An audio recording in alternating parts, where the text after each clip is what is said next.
Hər kəs salam, Kripto Azərbaycan izləyiciləri yeni bir video ilə daha qarşınızdayıq. Dostlarım, bu gün Pərvinlə bərabərik və bu videoda həm boğa sezonu haqqında, həm də Pərvinin yatırım etdiyi kriptovalyutalar haqqında danışacağıq. Ekstra olaraq dostlarım, sizlər üçün bir valyuta da paylaşacağım. İnşallah ki, ona da yatırım edərsiniz. O da bu boğada təbii ki, özünü göstərən valyutalardan biri olacaq. İlk öncə Pərvin, necəsən, nə var, nə yox? Videoya qonaq olduğun üçün çox sağ ol. Çünki gecə saat 2-dir və vaxtını ayırıb, yəni bizimlə bərabər, mənimlə bərabər videoya qoşulursan. Salam Azər, axşamın xeyir. Axşamın xeyir olsun qardaş. Mən təşəkkür edirəm videoya sən qoşduğun üçün. Qaldı ki, vaxt məsələsinə bizim işimiz indi başlayır. Hər zamanki kimi gecə saat neçə olur olsun biz ekran qarşısındayıq. Yəni. Yara sayıq dəqiqə biz. Çünki bu bazarda yatdınsa batdın. Bəli. Hal-hazırda yəni qazanmaq zamanıdır. Hal-hazırda qazanc dövrüdür. Yəni bu etaplarda lazım olarsa yuxuna da haram qatıb ekran qarşısında oturub hər fürsəti dəyərləndirməlisən ki, bu gün səhər saat 9-dan ta ki indiyə qədər hələ ki mən Bitcoin qrafik üzərində öz analizlərimi aparıram. Bitcoinin bugünkü qalxışı. Bitcoin üzərində. Bugünkü qalxışı, sonra geri çəkilməsi. Normal bir şeydir əslində. Xəbərlə qalxan bir qalxış qısa bir müddətdə geri qayıdıb o boşluqlarda olan əmr boşluqlarını doldurmalıdır. Bu normal bir şeydir. Yəni burada qorxulası bir şey yoxdur, çünki yüksəlişdə olan boşluqları doldurur.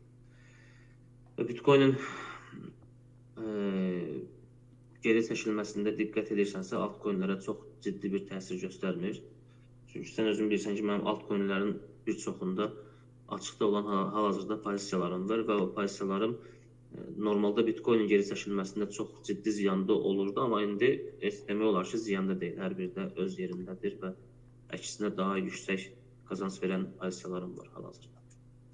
Yəni Bitcoində bir problem görmürəm hal-hazırda. Bəs Pərvin, belə bir söz soruşum səndən. Səncə Bitcoin, yəni hal-hazırda bizə indi özün bilirsən də daha çox yüksəlişi sərf etmir. Çünki altcoinlərlə bərabər yüksəlsə, yəni təbii ki, altcoinlər geridə qalacaq Bitcoinlə. Yaxşı, buna münasibətin necədir? Əslində, yəni Bitcoin dominansı ilə əlaqəli, yəni. Bəli. Bundan əvvəlki yüksəlişdə özün görmüşdün də Bitcoin 99 minlərə qalxanda özü ilə bərabər Bitcoin dominansını da qaldırırdı və bu altcoinlərin əzilməni gətirib çıxarırdı. Kimisi ondan qorxu kimi baxanda, amma mən əksinə onu fürsət kimi baxıb, yəni o əzilmədə bir çox pozisiyalar açdım, bir çox spot alışlar elədim ki, çünki nəyə görə? Bu bazarı idarə edən Bitcoindir. Bitcoin öz daxilinə pulu qəbul eləməlidir, onunla bərabər bazar hakimiyyəti, yəni dominansı yüksəlməlidir və bir zaman sonra həmin Bitcoin içərisindəki olan pul digər altcoinlərə axmalıdır. Yəni bu əslində bu fürsətdən istifadə etmək lazımdır. Düşün ki, bir Bitcoin yatırımcısı tək Bitcoin üzərində yatırım eləməyib ki, digər altcoinlərdə də yatırım edib. Və yaxud da Bitcoin ilə qazandığı qazancı biraz sonra altcoinlər üzərində daha da dəyərləndirəcək. Bilirsən də, böyük yatırımcılar böyük məbləğləri Bitcoin-də yatırım edirlər. Tutalım ki, bir insan 55 min dollarda 1 milyard dəyərində Bitcoin alıbsa, o 2x kifayət edir. Məsələn, BlackRock'un yatırımları. Bəli. Yəni 2x üzərindən o 1 milyard, yəni böyük məbləğlə yatırım elədiyi üçün qazancı da böyük olur.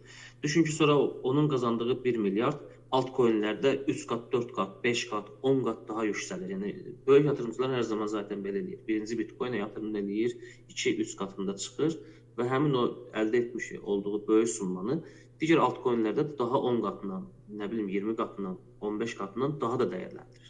Bəli. Onun üçün Bitcoin dominansının yüksəlməyi, Bitcoin qiyməti ilə bərabər dominansının yüksəlməyi əslində gözəl bir fürsətdir biz altcoin yatırımcıları üçün. Çünki bizim Bitcoin yatırım eləməyə gücümüz yoxdur. Biz ancaq altcoinlərə fokuslanmalıyıq və bu fürsəti də dəyərləndirmək lazımdır. Hal-hazırda mən misal üçün öz analizimdə Bitcoində təbii ki bir yatırım tövsiyəsi deyil, amma öz analiz taktikam əslində Bitcoin-i mən 114 minlərə qədər yüksəlməyini gözləyirəm və onunla bərabər dominansının da yüksəlməyi başqalarının qorxusu da mənim üçün fürsətdir. Yəni mən o fürsətdən istifadə edirəm və hər zaman da effektini görürəm. Yaxşı Pərvin, Qaldı bəs ki, sənə bir sual da verim. Yox, sözünü de, ondan sonra sualımı verəcəm.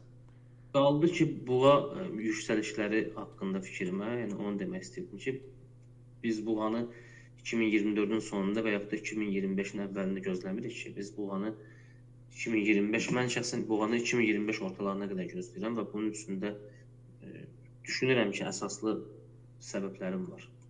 Məsələn, əsaslı səbəblərindən birini, ikisini desən bizlə. Bax, Yəni uzun bizlə zamanı bölüşdə. görürsən ki, major coinlər Bəli. yerində sayırdı. Bundan əvvəlki ataklarda çox zəif kriptovalyutalar yüksəldi, meme tokenlər yüksəldi, amma majorlar yerində dayandı. Bəli. Majorlar əvvəl gəlirlər, bir yüksəlişlərin verirlər. Bizim major dediyimiz, major olaraq baxdığımız köhnə kriptovalyutalardır. Məsəl üçün Dogecoin olsun, Zcash olsun, Polkadot olsun, Eyni. Avax və s. bunun kimi yüzlərlə, düzdürmü? Amma düşün ki, artıq onların yenilənmiş bir versiyaları var bu gün bazarda. İstər Layer 1 sektorunda olsunlar, istər Layer 2-də olsunlar, istər digər kriptovalyuta Məsələn, hansıları? olsunlar ki, yeniləri var ki, yeniləri deyəcəm onlarda. Və mən o yeniləri izləyirəm. Misal üçün Zcash blockchain Bəli. Zcash-ı izləyirəm. Misal üçün Zcash-ın hal-hazırda səndən danışa baxım ki, tam dəqiq bir tarix deyim sənin üçün. Bir dəqiqə. Kilit açılımlarına baxıraq. Baxın, çox adam Zcash-dən uzaq qaçır ki, çox böyük sayı var.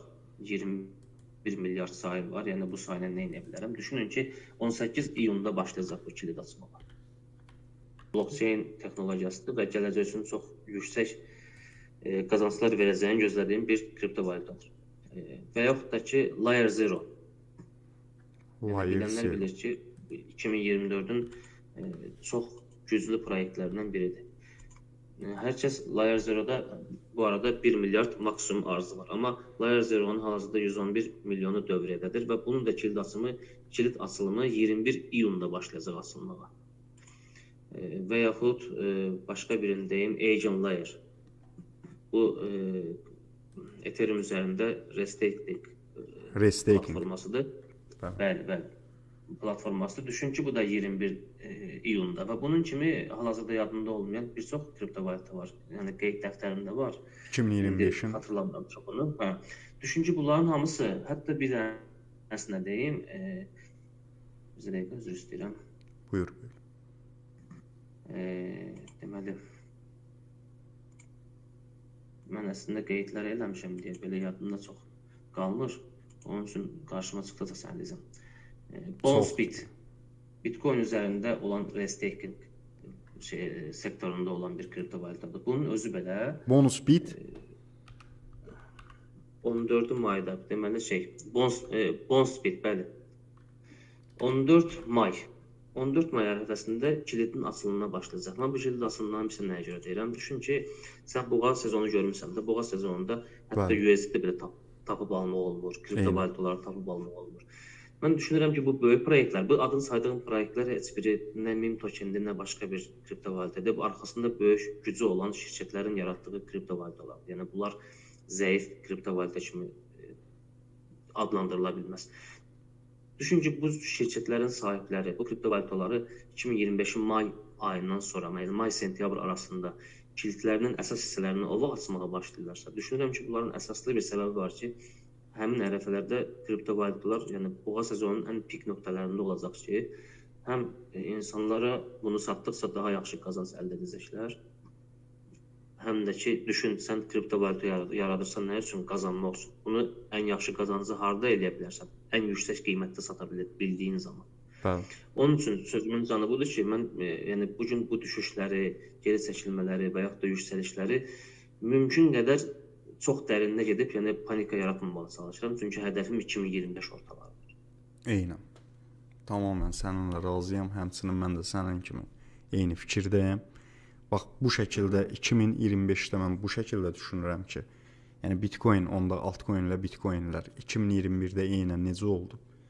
Onda da biraz geri çəkiləcəklər və təkrardan bir də toparlanıb ondan sonra, yəni təbii ki, ay sezonunda, yəni qaçınılmazdır, yəni kripto işində varıqsa ümumiyyətlə.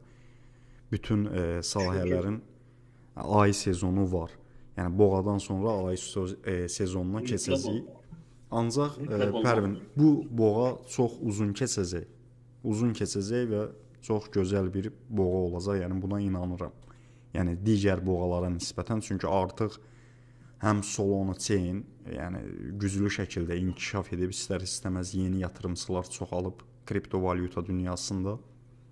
Yəni digər boğalardan bu boğa çox amma çox güclü olacaq. İstər-istəməz Trumpın əli var və bu gün hətta Trump bildiyində Twitterda təbrik etmişdi hamını ki, yəni Bitcoin yatırımçılarını təbrik etdi ki, artıq yəni Bitcoin 100 min dollardır. Bəli.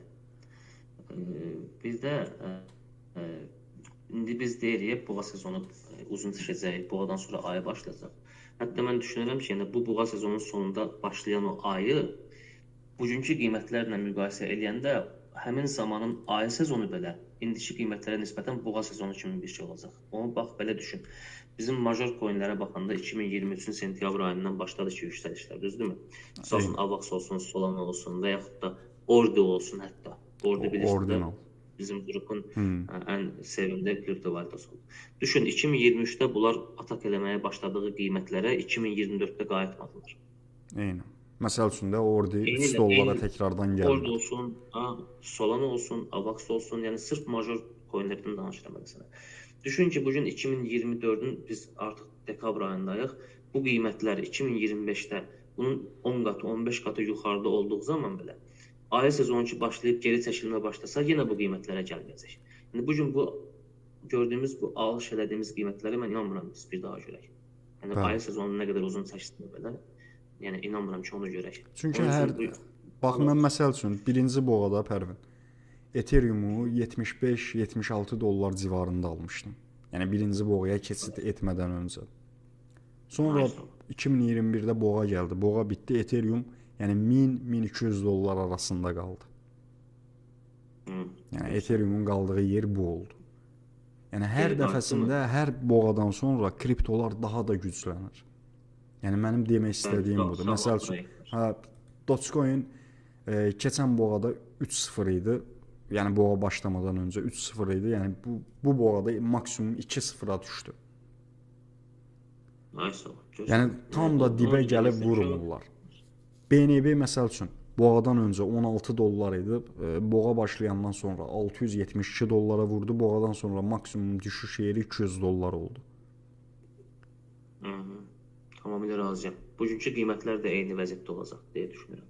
Düşün ki, 2019-cu ildə Bitcoin 13.000 dollar olub, 2020-ci ilin mart ayında Bitcoin 4.000 dollar olub. Amma o dövrdən bəri Bitcoin nəinki 4.000 dollar, heç 13.000 dollara görübmü? Yox, görməyib. Yəni ondan sonra gördüyü 2022-ci ildə 15.000 dollar olub. Yəni hər ayı sezonunun dibi qiyməti ondan əvvəlki ayı sezonunun maksimum qiymətinə gəlib çatmayacaq.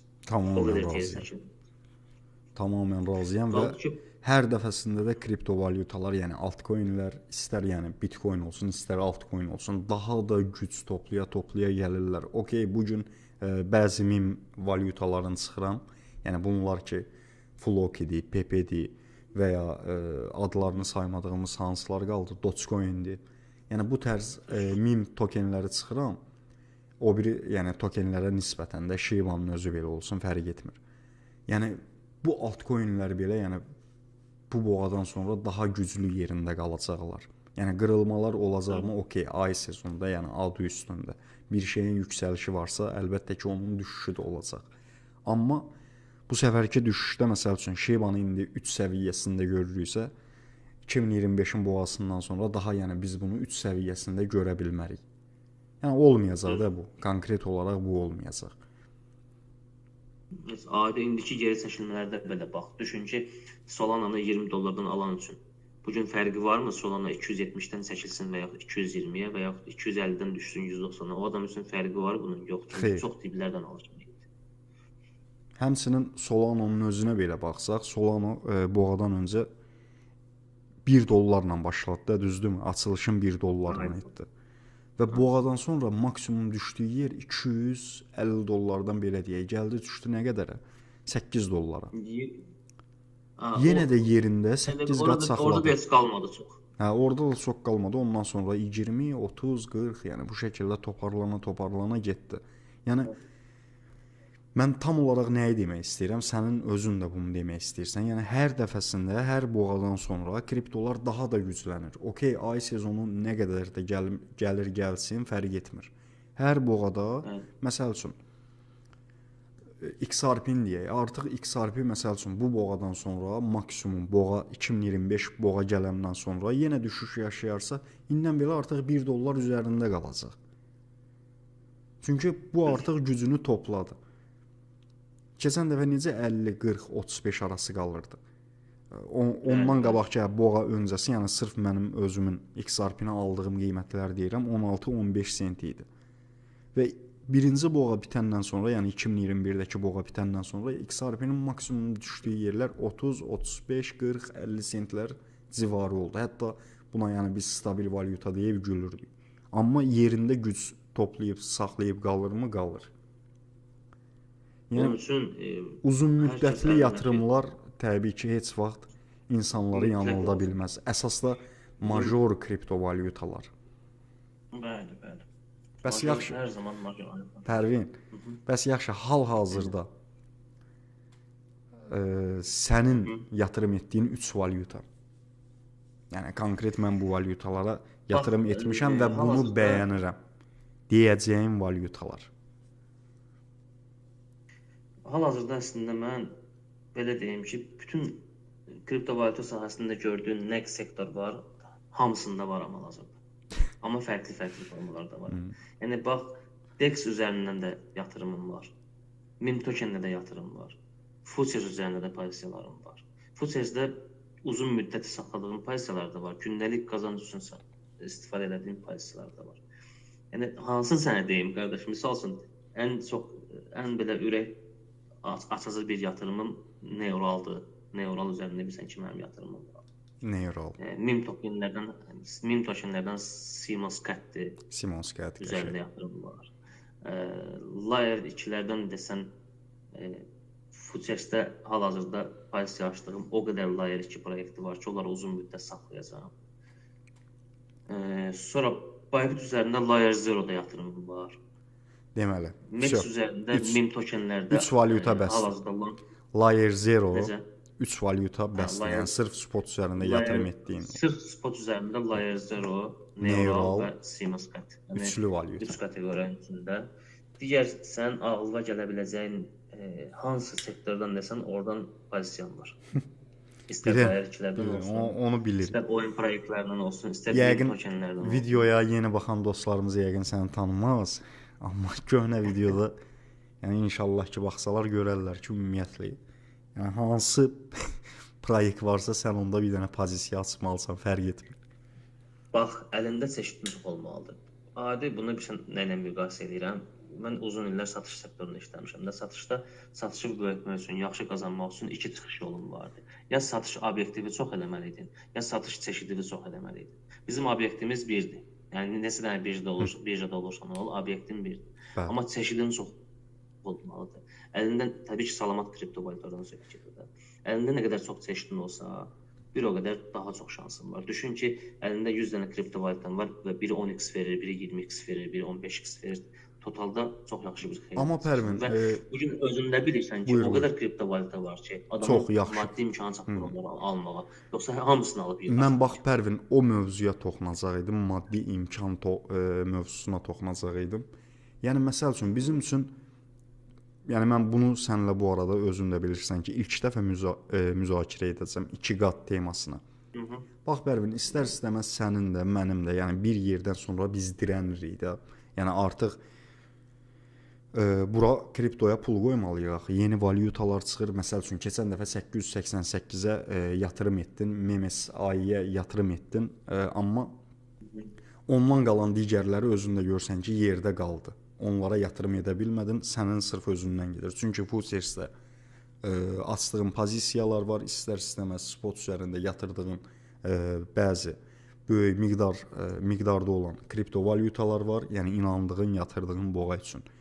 Bax Pərvin, Biz burada ən əsas məntiqi indi kriptonun sayına mı oynamalıyıq, yoxsa 2 qatda məsəl üçün qoyduğumuz pulu ilk öncə götürüb çıxaq, sonra başqa proyektə yatırım edə bilməyimiz üçün. Yəni yarıya yarı mı oynayaq, yoxsa belə də, yəni tam olaraq nə demək istədiyimi yəqin başa düşdün. Mən sən başa düşdüm nə demək istəyirəm. Mən bu mövzuda fikrim konkret olaraq belədir ki, istər əlində 100 min olsun, istər əlində 1000 dolların olsun, istər əlində 100 dolların olsun. Bəli. Sənin büdcə bölgün dəyişilməməlidir. Yəni sən bir büdcəndə, əlində olan büdcənin misal üçün deyirəm, 5%-ni spot üstünə ayırmısansa, 5%-ni futures üstünə ayırmısansa, yəni əlindəki büdcə 100 dollar da olsa onu o formada bölməlisən, 100 min dollar da olsa o formada bölməlisən. Tamam, əlimizdə çox büdcə olmaya bilər. Amma bu işdə düzgün taktikada hərəkət eləsən, kiçik büdcə hər zaman böyüyəcəkdir. Bax, özün bilirsən ki, mən futuresdə artıq tamamilə uzaqlaşmışdım və 10 dolları 1000 dollara qaldırmaq mövzusundan sonra başladım futures üzərində işimi görməyə. Düşün, bundan əlavə, bax, mən spot üzərində yatırım eləmişəm, misal üçün 1000 dollarlıq bir kripto valyuta almışam. Belə düşün ki, ümumi olaraq 3000 dollar büdcəm var. Yəni bölgümü izah eləmək istəyirəm. Bəli. Güvəndiyim bir kripto valyutaya tutaq ki, 1000 dollarımı yatırmışam. Yəni təxminən 30%-ni yatırmışam bir kripto valyutaya. Başqa digər bir kripto valyutaya 500 dollarımı yatırmışam. Mənim 1500 dollar tərtəmiz yatırımım var. Və bunların içərisində yerdə qaldı 1500 dollarım. Yerdə qalan 1500 dollarımın 500 dollarını hər zaman əlimdə nağd pul olaraq saxlayıram. Çünki bilirsən ki, bazarda fürsət bitməz. O nağd pulu ona görə saxlayıram ki, bayaq dediyim kimi, Memes ayı satıb 888 alıb, sonra 888 satıb Lester və yaxud da başqa bir token almayayım deyə hər zaman əlimdə bir nağd USD-im olmalıdır kənarda. 500-ü də ayırdım, qoydum bunun üçün, düzdürmü? Yerdə qalıb 1000 dollar. Mən 1000 dollar üzərində artıq qərar vermişəm ki, futures pozisiyaları açacağam. Başqası futures pozisiyası açmayıb MIM token də ala bilər. Yəni hər kəsin qərarı fərqli olar. Mən bölgədən danışıram. Və futures üzərində pozisiyalarımı açdıqdan sonra işimi gördüm. Futures üzərindən müəyyən qazanclar əldə etdikdən sonra o qazancı artıq oradan çəkib spot üzərində yatırım eləyirəm.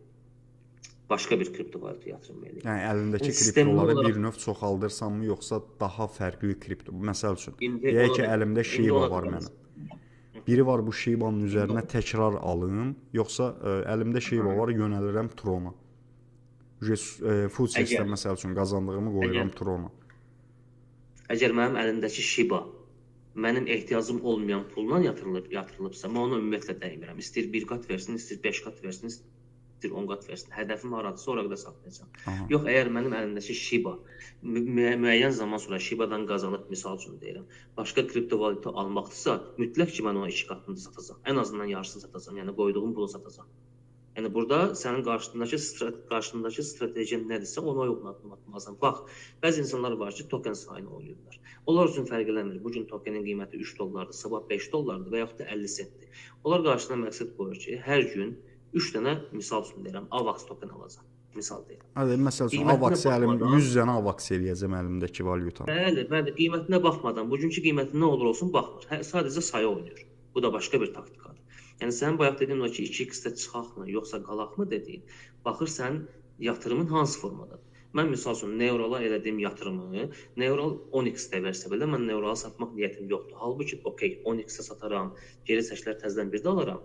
Bu başqa bir taktikadır. Amma mənim hal-hazırda Neurala qoyduğum pul heç bir sahəyə istifadə eləməyəcəyim bir puldur. Və mən niyə onu hədəfim 50x-sə, misal üçün, niyə 50x-ə qədər gözləməyim? Amma futures üzərindəki açdığım pozisiyalarda özün bilirsən ki, bir hadisa 10 gün bundan qabaq mən bütün futures pozisiyalarımı bağladım. Niyə bağladım? Bağladım ki, pulumu fiksləyim və başqa kripto valyuta alaram. Yəni fikrimi yekunlaşdırsam sənə belə balans tənzimləməsi etdin. Bəli, fikrimi yekunlaşdırsam sənə qısaca belə cavab verə bilərəm ki, sənin 1x-də, 2x-də və yaxud da müəyyən bir hədəfdə çıxıb çıxmamağın sənin qarşında qoyduğun strategiyadan asılıdır. Nə eləmək istəyirsən, bu kripto valyutanı nə üçün almısan və hara satacaqsan. Bu da hər kəsdə fərqli ola bilər. Yəni mənim uzun müddət saxladığım da var, 2x-də yarısını satıb çıxıb başqa yatırım elədiyim də var, futures pozisiyası açıb oradan qazandıqsa spot yatırım elədiyim də var. Yəni hal-hazırda bildiyin nə qədər boğuya hazırlaşmaq üçün nə qədər qol varsa, mən o qolların hamısında varam, şükür Allah. Bəs yaxşı Pərvin, belə deyək. Bax, sənə bir sual da verim, yəni baş ağrısı olmasın. Deyək ki, mənim əlimdə ümumi Yəni daha 1000 dollardan artıq çox pul olmayacaq. Yəni mənim toplam 1000 dollar pulum var. Və bunun üzərinə qıraqdan, yəni çöldən təkrardan bir 100 dollar da olsun əlavə edə bilməyəcəm. Sadəcə və sadəcə 1000 dollar pulum var. Bəs yaxşı, bu pulu necə idarə etməliyəm? Məsəl üçün, sənin bilirsən də bu kriptovalyutada içi sən qarışıq.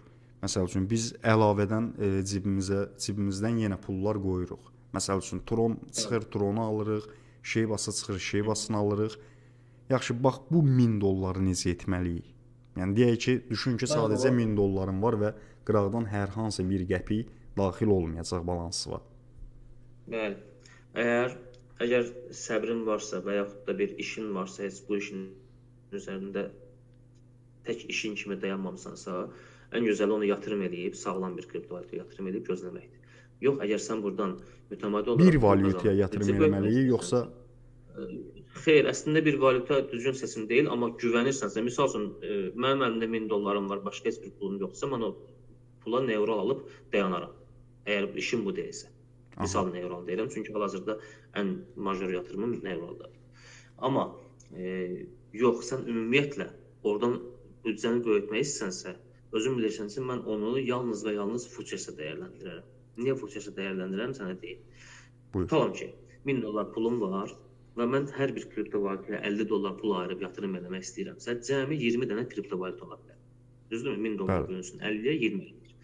Amma mən 1000 dollarla futur üzərində 50 dollar bölgündə pozisiya açaraq, təbii ki, etap demirəm bir. Etap. 200 kriptovalyuta ala bilərəm. 200 ədəd kriptovalyuta ala bilərəm.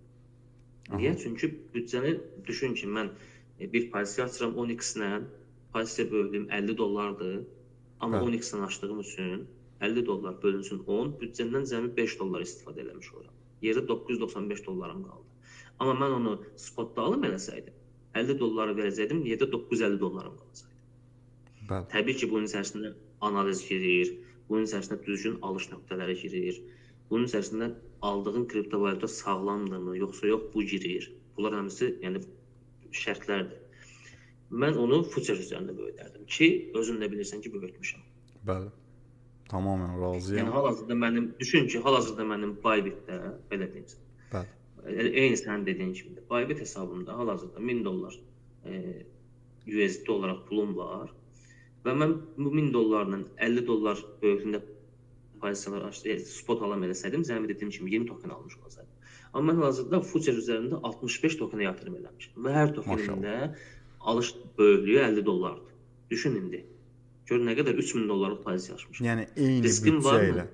Riskim varmı? Riskim var, amma riski ən minimuma endirmişəm. Bütün hesablarımı elə aparmışam ki, bu dəqiqə bazar açdığım bütün pozisiyalar 50%-dən çox düşüş eləməlidir ki, yəni mən burada lig olum. Daha bu qədər təcrübə içərisində mən o səhvi eləyəcəmsə, da bu işdən uzaqlaşmağa məsləhətdir, belə deyim. İnşallah ki, o olmaz. Yəni hamımız boğa sezonuna hazırlaşırıq. Artıq yəni boğadayıq. Olmazsa sən əmin edirəm ki, olmayacaq. Çünki kitabımı o qədər dəqiq eləmişəm ki, yəni hər vəziyyətdən çıxa biləcəyim formada eləmişəm. Yəni izah eləmək istədim odur ki, kiçik büdcəni böyütmək sağlam formada futur pozisiyalar açmaqdır mənim fikrimcə.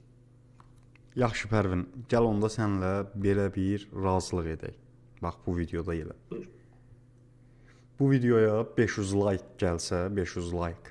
Yəni toplam bu videonun like sayı 500 olsa, səninlə bu büdcə bölgüsü haqqında, yəni konkret olaraq nəyi necə edirsən, bunun haqqında bir dənə yarım saatlıq, 40 dəqiqəlik bir video hazırlayıb paylaşaq. Nə deyirsən? Yəni daha geniş və dəqiq, necə deyim, bir mövzu olsun, video olsun. Problem yoxdur. Yəni A-dan Z-yə başa salasan da, düzdür, o videoda yükü sənə düşəcək. Problem yoxdur. Bir şeyi ki, sıfırdan başlayaraq özün dərk edə gəlib nəticəyə çatmısansa, o mövzuda hardan sual versələr, onun cavabını verə bilərsən. Çünki işin içindəsən. Bəli. Sırf bu büdcə bölgüsü sənin bilirəm, nə mən sənin işindir. A-dan Z-yə nəzər nöqtəsinə qədər izah edə bilərəm. Heç bir şey qardaş. Problem deyil, rahat ol. Bugünkü söhbətimiz də çox sağ ol, var ol. Bugünkü söhbətimiz də gözəl alındı. Nə xoş mənə. İzləyicilərə nəsə Pərvin, son bir sözün. Son bir sözüm odur ki, bütün yatırımcılara bir tək bunu deyirəm. Bu gün əlinizdə olan kriptovalyutaların dəyərini bilin. Bu qiymətləri bir daha görməyəcəksiniz. Yəni FOMO-ya qapılıb kiçik qazanclarda satıb bazardan qaçmayınız. Onsuz da bazarda hər kəs bunu istəyir ki, siz ən təpədə gəlib alasınız. Əlinizdəkiləri bərk satmayın. Hər kəsə uğurlar. Çox sağ ol, var ol. Həmçinin hər kəsə bol qazanclar. Yeni videolarda görüşmək üzrə.